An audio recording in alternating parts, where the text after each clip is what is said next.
નમસ્તે વિદ્યાર્થી મિત્રો, આજે આપણે ધોરણ 8 વિષય ગુજરાતી પાઠ 12 નવા વર્ષના સંકલ્પોનો અભ્યાસ કરીશું. સૌપ્રથમ આપણે લેખકનો પરિચય મેળવીએ. નવા વર્ષના સંકલ્પો પાઠના લેખક છે બકુલ ત્રિપાઠી. તેમનો જન્મ 27/11/1928 રોજ થયો હતો અને તેમનું અવસાન 31/8/2006 રોજ થયું હતું. બકુલ પદ્મમણી શંકર ત્રિપાઠી નડિયાદના વતની હતા. તેઓ અમદાવાદમાં વાણિજ્ય સંચાલનના અધ્યાપક હતા. સમકાલીન રાજકારણમાંથી અને રોજિંદા વ્યવહારમાંથી સામગ્રી ઉપાડીને તથા એને વિલક્ષણ દ્રષ્ટિબિંદુથી જોઈને તેમણે હાસ્ય નિબંધ સર્જ્યા હતા. સચરાચરમાં અને દ્રોણાચાર્યનું સિંહાસન એમના જાણીતા નિબંધ સંગ્રહ છે. વર્તમાન પત્રોમાં આવતી રોજબરોજના બનાવોને સ્પર્શતી એમની હાસ્ય કટાક્ષિકાઓ લોકપ્રિય બની હતી. સંકલ્પ કરવો પણ પાળી ન શકવો અને એ માટે મનને એક યા બીજા બહાને મનાવ્યા કરવું, માનવ સ્વભાવની આ એક નબળાઈ છે. એ નબળાઈને કેન્દ્રમાં રાખીને લેખકે આ હાસ્ય નિબંધ સર્જ્યો છે. ક્યારેક ગણિત માંડીને, ક્યારેક ફિલસૂફી લડાવીને, ક્યારેક તરંગ અને તુક્કા ચગાવીને, તો ક્યારેક સંવાદોની આતશબાજી ઉડાડીને લેખકે હાસ્ય જન્માવ્યું છે. સંકલ્પ ન કરવાનો સંકલ્પ પણ ટકતો નથી એમ કહીને કરેલા સંકલ્પો ફળશે એવા સ્વપ્નમાં રાચતા રહીને લેખકે આખા પ્રસંગને જે હળવો વળાંક આપ્યો છે તે નોંધપાત્ર છે.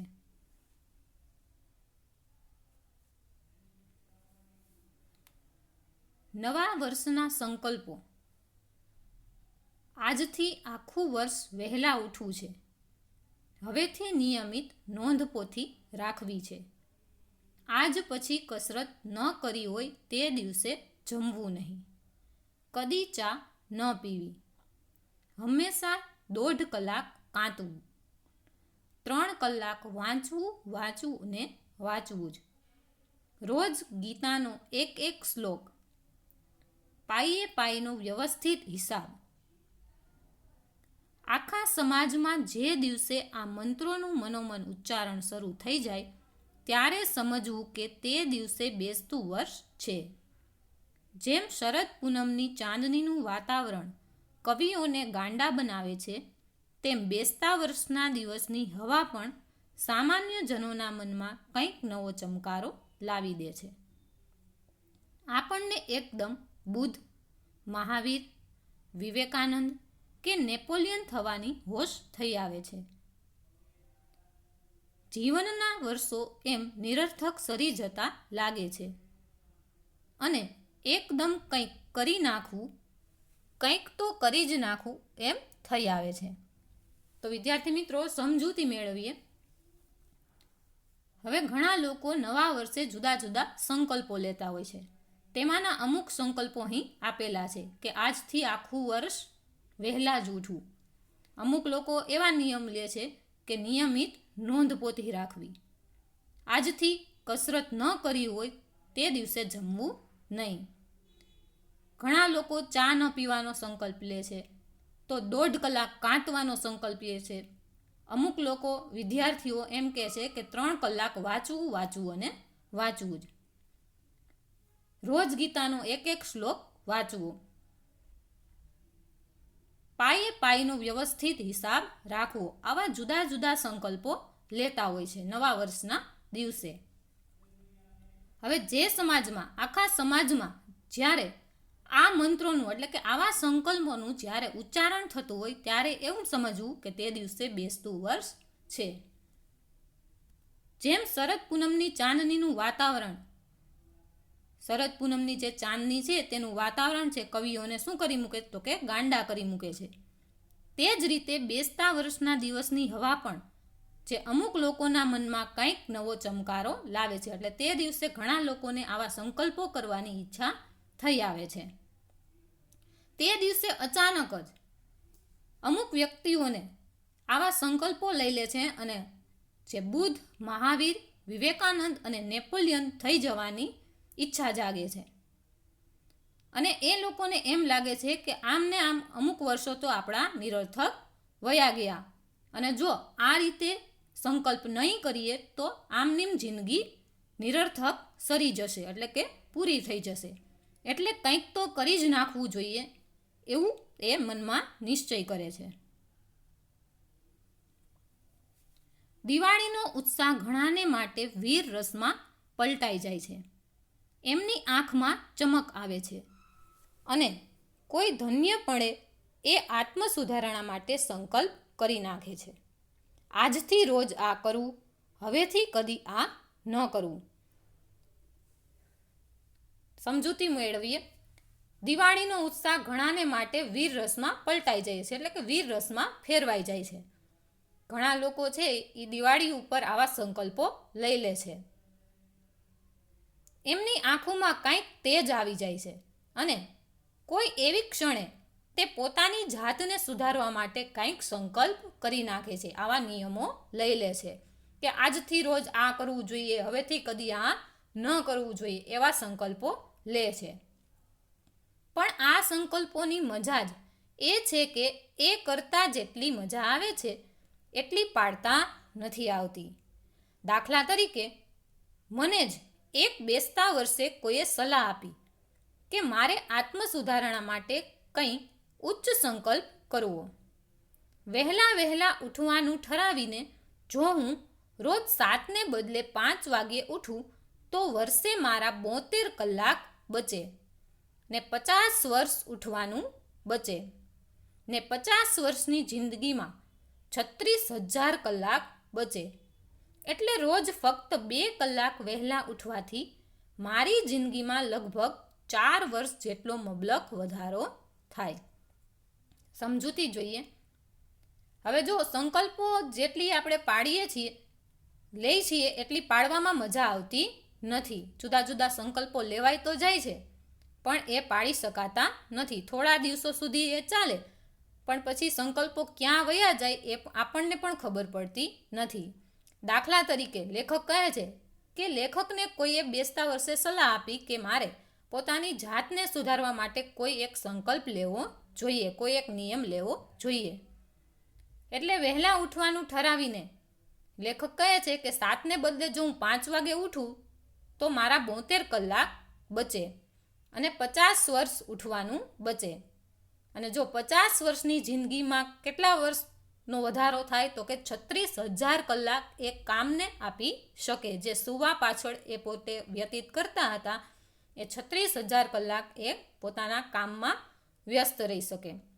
એટલે રોજ જો ફક્ત 2 કલાક તે 7 વાગે ઉઠતા એના બદલે જો 5 વાગે ઉઠે તો રોજના 2 કલાક વહેલા ઉઠવાથી એમની જિંદગીમાં લગભગ 4 વર્ષ જેટલો વધારો થાય. એટલે કે 4 વર્ષ જે સુવા પાછળ તે પોતે વ્યતીત કરતા એ 4 વર્ષથી પોતાના કાર્ય પાછળ આપી શકે.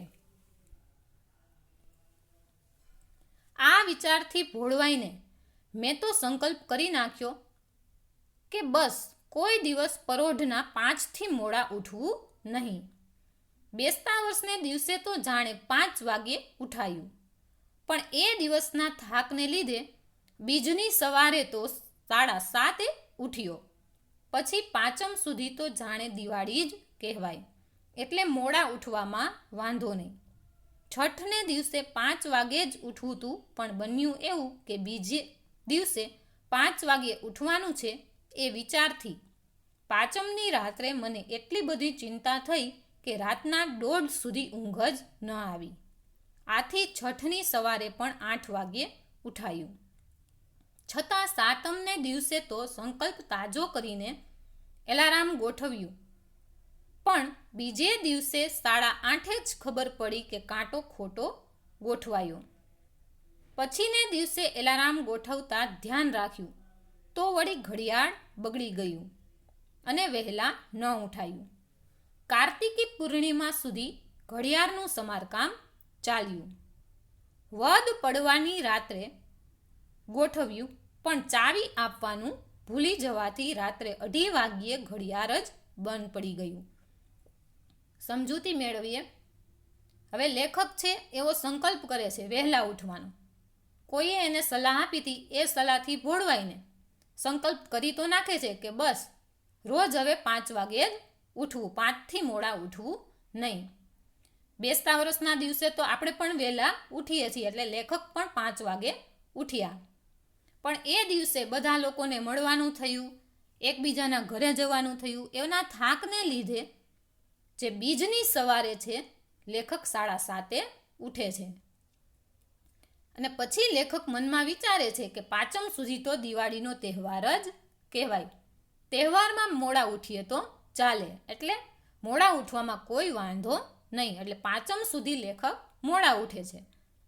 છઠને દિવસે વળી પાછો સંકલ્પ તાજો કરી 5 વાગ્યે ઉઠવું છે એવું નક્કી કરે છે.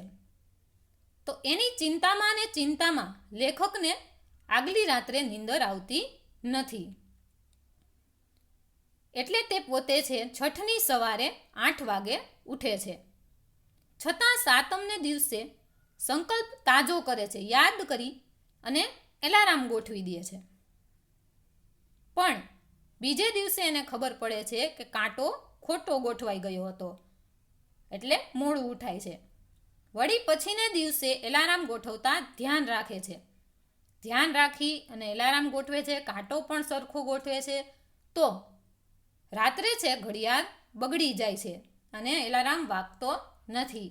એટલે એના પછીના દિવસે પણ વહેલું ઉઠાતું નથી. આમ ઘડિયાળનું કામકાજ, જે બગડી ગયેલ ઘડિયાળનું કામકાજ છે, સમારકામ છે, એ કાર્તિકી પૂર્ણિમા સુધી ચાલે છે. એટલે પૂનમ સુધી તો લેખક મોડા ઉઠે છે. ત્યાર પછી વદ પડવાની રાત્રે, જે સુદ અને વદ, બરોબર, એમાં વદ પડવાની રાત્રે છે એ પાછું એલાર્મ ગોઠવે છે. પણ ચાવી આપવાનું ભૂલી જાય છે. એટલે રાત્રે 2:30 વાગે જ ઘડિયાળ બંધ પડી જાય છે. એટલે બીજા દિવસે ઘડિયાળ એલાર્મ વાગતી નથી. આમ અનેક મુશ્કેલીઓ વટાવતા વટાવતા વદ સાતમે 5 વાગ્યે બરાબર એલાર્મ વાગ્યું. એટલે 5:30 ઉઠ્યો તો ખરો, પણ પછી વિચાર આવ્યો કે ઉઠ્યા પછી 10 મિનિટ રહીને સૂઈ જવામાં વાંધો નહીં. એમ કરવાથી કંઈ સંકલ્પનો ભંગ થતો નથી. લેખક છે હવે વદ સાતમને દિવસે અનેક મુશ્કેલીઓ વિતાવીને તે પોતે 5 વાગે ઉઠે છે, એલાર્મ ગોઠવે છે, 5:30 ઉઠે છે. પણ વળી ઉઠ્યા પછી એને વિચાર આવે છે કે ઉઠીને 10 મિનિટ રહીને સૂઈ જવામાં વાંધો નહીં. એમ કરવાથી સંકલ્પનો ભંગ થતો નથી. કેમ કે જો કોઈ પૂછે કેટલા વાગે ઉઠ્યા હતા, તો શું કહેવાનું હોય, તો કે 5 વાગે. ભલે ને પછી 10 મિનિટ પછી સૂઈ ગયા હોય એવું લેખક વિચારે છે. 5 વાગ્યે ઉઠીને પાછા સૂઈ જઈએ તોય 5 વાગ્યે ઉઠ્યા તો કહેવાય જ ને. થોડા દિવસ આ પ્રમાણે કર્યા પછી એકવાર સવારે 5 વાગ્યે સૂતા સૂતા જ વિચાર આવ્યો કે હે જીવ, આ બધી ઉપાધિ શાને? 4 વર્ષ વધુ જીવવાને માટે જ ને. જીવનનો એવો મોહ શો? સંતો મહાત્માઓ તો જીવનની માયા મૂકવાનું કહી ગયા છે. ત્યારે તો હું વહેલો ઉઠીને એ માયા વધારી રહ્યો છું.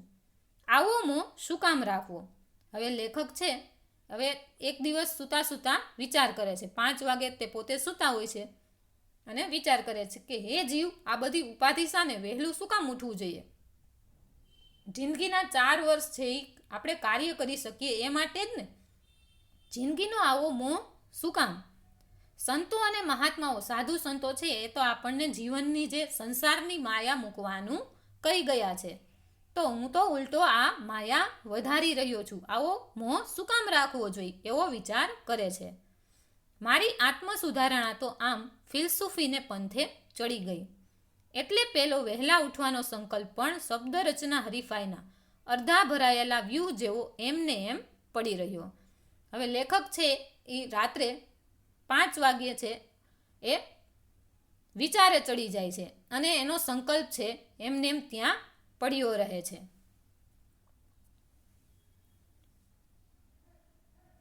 બેસતા વર્ષને દિવસે ઉત્સાહમાં આવી જઈને કરેલા મોટા ભાગના સંકલ્પોની આ જ ગતિ થાય છે. ઘણા લોકો બેસતા વર્ષને દિવસે આવા સંકલ્પો કરતા હોય છે પણ થોડા દિવસ સુધી સંકલ્પો ચાલે છે અને ત્યાર પછી જે લેખકની સ્થિતિ થઈ એવી જ સ્થિતિ થાય છે.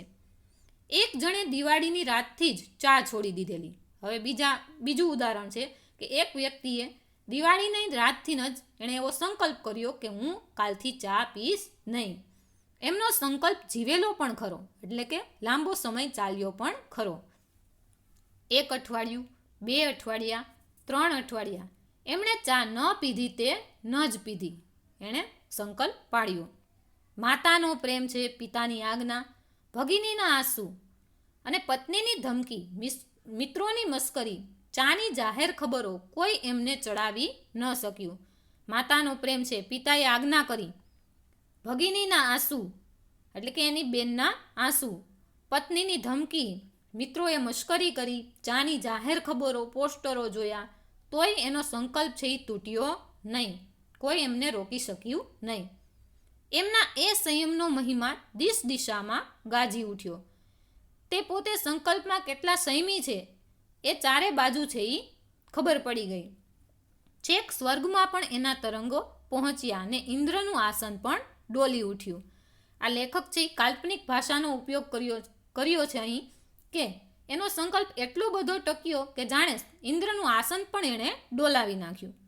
પરંતુ થોડાક અઠવાડિયા પછી જ્યારે એ ભાઈ કોક માંદગીની માયામાં લપટાયા તે વખતે એમને થોડા ઉપવાસ કરવા પડ્યા. એનો સંકલ્પ ચાલ્યો, થોડા દિવસ થયા, ત્યાર પછી એ ભાઈ છે એ માંદા પડે છે અને ત્યારથી એને થોડાક ઉપવાસ કરવા પડે છે, એટલે કે થોડું જમવાનું છે એ જમતા નથી અને ઉપવાસ ચાલુ થાય છે. અને ત્યારે એક ધન્ય ક્ષણે એમને જ્ઞાન થયું કે ચા પીવાથી ઉપવાસમાં રાહત રહે છે. હવે ડૉક્ટરે એને થોડું જમવાનું કહ્યું હતું એટલે ઉપવાસ કરવાનું કહ્યું હતું, એટલે એને એક ક્ષણે એવું થાય છે કે જો ચા પી લઉં તો ઉપવાસમાં રાહત રહે છે, એટલે ભૂખ લાગતી નથી. એટલે એમણે હળવે રહીને ચા પીવા માંડી. ધીમે ધીમે એણે ચા પાછી શરૂ કરી. એ પછી તો 2-4 મહિને માંદગી ગઈ તો એ ચા તો રહી જ પડી. હવે એ ભાઈ સાજા તો થઈ ગયા, માંદગી વહી ગઈ, પરંતુ ચાની ટેવ પાછી પડી જાય છે. હવે તો એ સાજા થઈ ગયા પછી પણ રોજના 7 પ્યાલા ચા પીવે છે. હવે માંદગી વહી ગઈ, સાજા થઈ ગયા છતાં પણ એ પોતે રોજના 7 પ્યાલા ચા પી જાય છે. આમ એમની માંદગીને બહાને એમનો સંકલ્પ સ્વર્ગે સિદ્ધાવ્યો. આમ એનો પણ સંકલ્પ તૂટી ગયો અને ફરી કદી એણે પુનઃ જન્મ ન લીધો અને એણે ક્યારેય પછી આવો સંકલ્પ ક્યારેય પાછો કર્યો નહીં. ચા છોડવા જેવો જ બીજો એક લોકપ્રિય સંકલ્પ છે સિગારેટ છોડવાનો. હવે એના પછીનો સંકલ્પ આવે છે. હવે એ ભાઈએ ચા છોડી એવો જ એક બીજો સંકલ્પ છે. કયો તો કે સિગરેટ છોડવાનો. આ સિગરેટ છોડવાનો સંકલ્પ ઘણા લોકો કોના આગ્રહથી કરતા હોય તો કે ઘણું ખરું અરસિક પત્નીઓના અને દુષ્ટ ડૉક્ટરોના આગ્રહથી જ આ સંકલ્પ કરવો પડે છે. કોઈ માંદગી હોય તો ડૉક્ટરના કહેવાથી સિગરેટ છોડવી પડે છે અને અમુક પત્નીઓના કહેવાથી સિગરેટ છોડવી પડે છે. પણ અમરપટો તો ભાઈ કોણ લખાવીને લાવ્યું છે? લેખક શું કહે છે કે એક દિવસ મૃત્યુ તો બધાનું નિશ્ચિત છે, કોઈ અમરપટો લખાવીને આવ્યું નથી. સિગરેટના ધુમાડાની જેમ આવા સંકલ્પને પણ વેરાઈ જતા વાર નથી લાગતી. જેમ સિગરેટનો ધુમાડો છે હવામાં થોડીક વાર હોય ત્યાર પછી ક્યાં વયો જાય ખબર નથી પડતી, તેવી જ રીતે આવા સંકલ્પ પણ થોડી વાર માટે હોય છે, પછી ક્યાં વયા જાય ખબર પડતી નથી. આપણે પણ એ સંકલ્પ ભૂલી જઈએ છીએ. કેટલાકને વળી દરેક કામમાં નિયમિત થઈ જવાની ધૂન વળગે છે. ઘણા લોકો સંકલ્પ લે છે કે હવે તો દરેક કામમાં નિયમિત થઈ જવું છે, પણ એ કેટલા દિવસ? એ પણ થોડા દિવસ જ ચાલે છે. જ્યાં સૂરજ જેવો સૂરજ પણ વરસના અમુક મહિના રોજ થોડી સેકન્ડો મોડો ઉગે છે અને પછી પાછો અમુક મહિના આઈસ્ક્રીમ પાર્ટીમાં આવી પહોંચતા મિત્રોની જેમ રોજ થોડી સેકન્ડ વહેલો ઉગે છે. ત્યાં નિયમિત થવાની મહેચ્છા રાખનાર પામર માનવી તે વળી કોણ? હવે જોઈએ કે સૂરજ જેવો સૂર્ય પણ વરસના અમુક મહિના વહેલો ઉગે છે, અમુક મહિના મોડો ઉગે છે, તો આવા તુચ્છ માનવીનું શું? એ તો આવો નિયમ છે એ ક્યારેય પાડી શકે નહીં. હા, કેટલાક મહાપુરુષો નિયમિત બની શક્યા છે. જે મહાપુરુષો થઈ ગયા એ નિયમિત હતા, પણ એ લોકો નિયમિત છે એટલે મહાપુરુષો નથી થયા, પણ મહાપુરુષ છે એટલે નિયમિત થઈ શક્યા છે. લેખક શું કહે છે કે એ લોકો નિયમિત હતા એટલે એને મહાપુરુષ નથી કીધા, પણ એ મહાપુરુષો હતા એટલે નિયમિત થઈ શક્યા છે. આપણે તો કંઈ મહાપુરુષ છીએ નહીં, લેખકનું કહેવું એવું છે. એક સંબંધીએ નવા વર્ષને દિવસે ક્રોધને જીતવાનો સંકલ્પ કરેલો. આમ તો એ વાત વાતમાં ચીડાય ને પાન ખરતા પીડાય એવા સ્વભાવના હતા. હવે એક લેખકના સંબંધી છે, એણે નવા વર્ષે એક સંકલ્પ કરે છે કે ક્યારેય ક્રોધ કરવો નહીં, ગુસ્સો કરવો નહીં. કોઈ ગમે એટલો ગુસ્સો લાવવાની કોશિશ કરે તો ગુસ્સો ન કરવો. આમ તો એનો સ્વભાવ કેવો હતો તો કે કોક કાંઈક કહે તો એને તરત જ ગુસ્સો આવી જતો, એવા સ્વભાવના, ખારીલા સ્વભાવના હતા. પણ બેસતા વર્ષને બીજે દિવસે સવારે તો આ સંકલ્પના સંતોષમાં મલકાતા મુખે એમણે પત્નીને બૂમ મારી, અરે સાંભળે છે કે? હવે લેખકના જે સંબંધી છે એણે સંકલ્પ કરેલો, હવે સંકલ્પના સંતોષમાં જ હસતા હસતા એણે પત્નીને બૂમ મારી કે અરે સાંભળે છે કે? શું છે? અંદરથી જ શ્રીમતીએ જવાબ આપ્યો. હવે એની પત્ની અંદર હશે એટલે એણે અંદરથી જ જવાબ આપ્યો કે શું છે? એટલે બહારથી એ સંબંધી બોલે છે, હવે અહીં આવતો ખરી? પત્ની અંદરથી જવાબ આપે છે, પણ છે શું? લ્યો કહો, શું કામ છે? પત્નીએ આવીને કહી પૂછ્યું કે લ્યો હવે હું અહીંયા આવી, હવે કહો શું કામ છે? ત્યારે સંબંધી કહે છે, જો. એમણે સ્મિતથી શોભતા મુખડે કહેવા માંડ્યું, એની પત્નીને વાત કરે છે, ગઈકાલથી મેં નક્કી કર્યું છે કે કદી કોઈના શબ્દોથી અકળાવું નહીં, હોય દુનિયા છે કહીને હસી નાખવું. એની પત્નીને પોતાનો સંકલ્પ કહે છે અને કહે છે કે ગઈકાલથી જ મેં નક્કી કર્યું છે કે કોઈ પણ ભાષાના શબ્દો કહે તો મારે ગુસ્સો કરવો નથી, દુનિયા છે હસીને કાઢી નાખવું. ઠીક, પત્નીએ પાછા ફરતા જતા કહ્યું. પત્નીને એની વાતમાં કંઈ રસ લાગ્યો નહીં એટલે પત્નીએ ખાલી એટલું જ કહ્યું ઠીક, અને પાછી ફરી ગઈ. તને મારો આ સંકલ્પ ન ગમ્યો? એમણે પૂછ્યું. ત્યારે પત્ની જતી હતી ત્યારે લેખકના જે સંબંધી છે એને પૂછે છે કે તને આ મારો સંકલ્પ ન ગમ્યો? ગમ્યો, પણ પાડો ત્યારે ખરા. એની પત્ની શું કહે છે? ગમ્યો, પણ આ સંકલ્પ તમે પાડો ત્યારે હું તમને સાચા માનું. શું કહ્યું? એમનું સ્મિત વિલાયું. ત્યાં જ એ સંબંધી, એ વ્યક્તિ છે એ ગુસ્સે થઈ જાય છે. પત્નીએ જ્યારે એમ કહ્યું કે ગમ્યો પણ પાડો ત્યારે ખરા, ત્યાં જ એને ગુસ્સો આવી જાય છે. શું કહ્યું? એમનું સ્મિત વિલાયું. પાડો ત્યારે ખરા એટલે શું મારામાં એટલો નિયમ પાડવાની પણ તાકાત નથી? શું કહ્યું કે હું શું આ સંકલ્પ પાડી ન શકું? હશે તો જોઈશું ને. પત્ની શું કહે છે કે હશે, જો એટલી તાકાત હશે તો જોઈશું તમે કેટલો સંકલ્પ પાડો છો. એટલે તું તારા મનમાં સમજે છે શું? હું તે કાંઈ અને ખલાસ. ત્યાં જ એન્જિન બગડ્યું, મિજાજ છટક્યો. એ તો આખી સોસાયટી ગજવવા જતા હતા. ત્યાં એમના શ્રીમતીએ એમને યાદ કરાવ્યું કે એમનો સંકલ્પ એમણે ત્યાં ને ત્યાં જ તોડ્યો છે.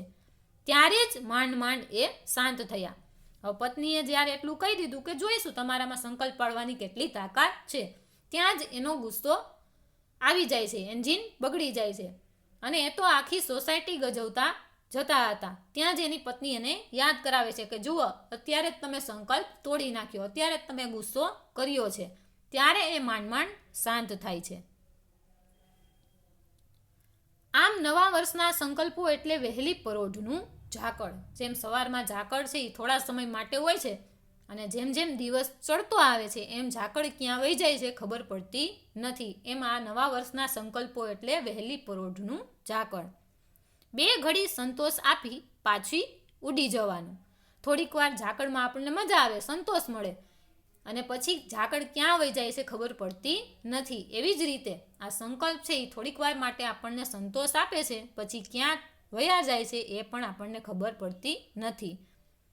બીજી ઉપમા આપવી છે કે વૈશાખની બપોરે જેમ વંટોળિયા જાગીને પાછા સૂઈ જાય છે, અથવા તો શિયાળાની સવારે જગતના કોઈ અગમ્ય ખૂણેથી એકાદ શરદીનું મોજું આવી આપણો કબજો લઈ લે છે અને દિવસભર રડાવીને અંતે આવ્યું હતું એમ અનંતમાં ચાલ્યું જાય છે, કે પછી ઉસ્તાદના જલસામાં કોઈ સંગીત બરાબર જામ્યું હોય ત્યારે ઊંઘનું એકાદ ઝોકું આપણને પાવન કરીને તબલાની પાછી એક જબરદસ્ત થાપે આપણને ચમકાવીને ભાગી જાય છે, એમ આત્મસુધારણા ઉત્સાહનું મોજું પણ દર બેસતા વર્ષે આવે છે અને આવીને પાછું ચાલ્યું જાય છે, એટલે કે ઉડી જાય છે. વર્ષને આરંભે હોય છે એટલા ગીતા ભક્તો બીજા 11 મહિના નથી હોતા. બેસતા વર્ષને બીજે અઠવાડિયે હોય છે એટલા સંયમીજનો બાકીના વર્ષભરમાં ક્યારેય જણાતા નથી. તે આ જ કારણે જ. હવે સંકલ્પો માટે ઘણી ઉપમા આપી છે કે વહેલી પરોઢનું ઝાકળ. હવે વૈશાખમાં એટલે કે ઉનાળાની બપોરે જ્યારે વંટોળિયા જાગીને પાછા સૂઈ જાય છે, એટલે ઘણીવાર વંટોળ આવે છે અને પછી વંટોળ ક્યાં વયો જાય છે ખબર પડતી નથી. એવી જ રીતે આ સંકલ્પોનું પણ છે. તો શિયાળાની સવારે કોઈ અગમ્ય ખૂણેથી એકદમ શરદીનું મોજું એટલે કે હવાનું મોજું આવી જાય છે અને અનંતમાં પછી ફરી પાછું ચાલ્યું જાય છે. તો કોઈ સંગીતમાં એટલે કે ઉસ્તાદના જલસામાં બરાબર સંગીત જામ્યું હોય અને આપણે એ સંગીતમાં તલ્લીન થઈ ગયા હોય, ત્યાર પછી જો તબલાની એક જબરદસ્ત થાપ છે એ આપણને ચમકાવી જાય છે, એમ આ સંકલ્પો પણ પાછા ચાલ્યા જાય છે. આત્મસુધારણાના ઉત્સાહનું મોજું દર બેસતા વર્ષે આવી જ રીતે દરેક વ્યક્તિના જીવનમાં છે એ આવે છે અને આવીને પાછું ચાલ્યું જાય છે. ઘણા લોકો આવા સંકલ્પો કરે છે અને પાછા તોડી પણ નાખે છે. વર્ષના આરંભે ઘણા લોકો છે એ સંકલ્પો કરે છે એટલા 11 મહિના હોતા નથી, એટલે કે વર્ષના આરંભે ગીતા ભક્તો જેટલા હોય છે એટલા બીજા 11 મહિના હોતા નથી. બેસતા વર્ષને બીજે અઠવાડિયે હોય છે એટલા સંયમીજનો એટલે કે જે સંકલ્પો પાડનારા વ્યક્તિઓ છે એ વર્ષભરમાં ક્યારેય જણાતા હોતા નથી. તે આ જ કારણે, કેમ કે સંકલ્પો છે એ અમુક સમયમાં તૂટી જાય છે. એટલે મારા ભાંગેલા સંકલ્પોનો વિચાર કરતા ક્યારેક નિરાશાની પળોમાં મને થઈ આવે છે કે હવે તો કદી બેસતા વર્ષના સંકલ્પો કરવા જ નથી. હવે લેખક છે એ ક્યારેક નિર્ણય કરી લે છે. સંકલ્પો લેખક છે એ ઘણા કરે છે. એણે ઘણા ઉદાહરણો એવા પણ જોયા કે જેના સંકલ્પો તૂટી ગયા હોય અને લેખક છે એ નિરાશ થઈ જાય છે. એટલે પછી એવો સંકલ્પ કરે છે કે ક્યારેય બેસતા વર્ષના દિવસે સંકલ્પો કરવા જ નહીં. પણ દુઃખ એ છે કે મારો આ સંકલ્પ પણ ટકતો નથી. લેખક એ સંકલ્પ કરે છે કે ક્યારેય સંકલ્પ કરવા નહીં, પણ લેખકનો આવો સંકલ્પ પણ ટકતો નથી. ફરીથી બેસતું વર્ષ આવે છે અને હું સ્વપ્ન રચવા બેસી જાઉં છું. ફરી બેસતું વર્ષ આવે છે અને લેખક ફરીથી પાછો સંકલ્પ કરી બેસે છે. ઉત્સાહથી નવા સંકલ્પો કરી નાખું છું. ક્યારેક સહેજ સુધરતો લાગુ છું. ક્યારેક નાગલોકમાં જઈને પૃથ્વી પરની પ્રિયતમાને ભૂલી જનાર રાજકુમારની જેમ હું અન્ય પ્રવૃત્તિની ધમાલમાં પેલા સંકલ્પો વિસરી જઉં છું. ક્યારેક લેખકને એવું લાગે છે કે હું સુધરી ગયો છું અને ક્યારેક છે એ નાગલોકમાં જઈને પોતાની પ્રિયતમાને ભૂલી રાજકુમારની જેમ એ સંકલ્પો વિસરી જઉં છું, એટલે કે ભૂલી જઉં છું. અચાનક ઝબકીને જાગી જઉં છું. ફરીથી દ્રઢ નિશ્ચયી બનું છું. વળી વિસરાઈ ગયેલા સંકલ્પો પાછા તાજા થાય છે, જાગી જાય છે, એને યાદ આવે છે અને ફરીથી પાછા દ્રઢ નિશ્ચયી બને છે. પણ તે પુનઃ સંકલ્પને વિસરવા માટે પાછા દ્રઢ નિશ્ચયી સંકલ્પ પાડે તો છે પણ વળી પાછા પુનઃ સંકલ્પને ભૂલી જાય છે. કાનમાં પેલો રોમારોલા મને કહ્યા કરે છે કે સ્વપ્ના તો જીવનના ધનુષ્યની પણછ જેવા છે ભાઈ. એ પણછ ખેંચાઈ હશે તો ક્યારેક પણ કાર્યનું તીર નિશાન ભણી ઉડશે. હવે લેખકને મનમાં વિચાર આવે છે, રોમારોલાના શબ્દો યાદ આવે છે કે સ્વપ્ના તો કોના જેવા છે તો કે જીવનના ધનુષ્યની પણછ જેવા, એટલે કે જે ધનુષ્યની દોરી હોય છે એને આપણે પણછ કહીએ છીએ, એના જેવા હોય છે. જો પણછ ખેંચાઈ હશે તો તીર છે એ નિશાન તરફ જશે. જો તમે સંકલ્પો કરશો તો ક્યારેક એ સંકલ્પો સાકાર થશે અને મારા બધાય સંકલ્પોના રોપા ફૂલી ફાલી મહેકી ઉઠ્યા હશે. એવા દિવસની કલ્પનામાં હું નહીં પાડેલા સંકલ્પોની વ્યગ્રતા વિસરી જઉં છું. અને આવા શબ્દો યાદ આવતા લેખકને જે સંકલ્પો નથી પાડેલા એનું દુઃખ છે એ લેખક ભૂલી જાય છે. તો વિદ્યાર્થી મિત્રો, પાઠ 12 નવા વર્ષના સંકલ્પો અહીંયા પૂર્ણ થાય છે. આ પછીના વિડીયોમાં આપણે કાવ્ય 13 શરૂઆત કરીએનો અભ્યાસ કરીશું. ત્યાં સુધી જય હિન્દ, જય ભારત.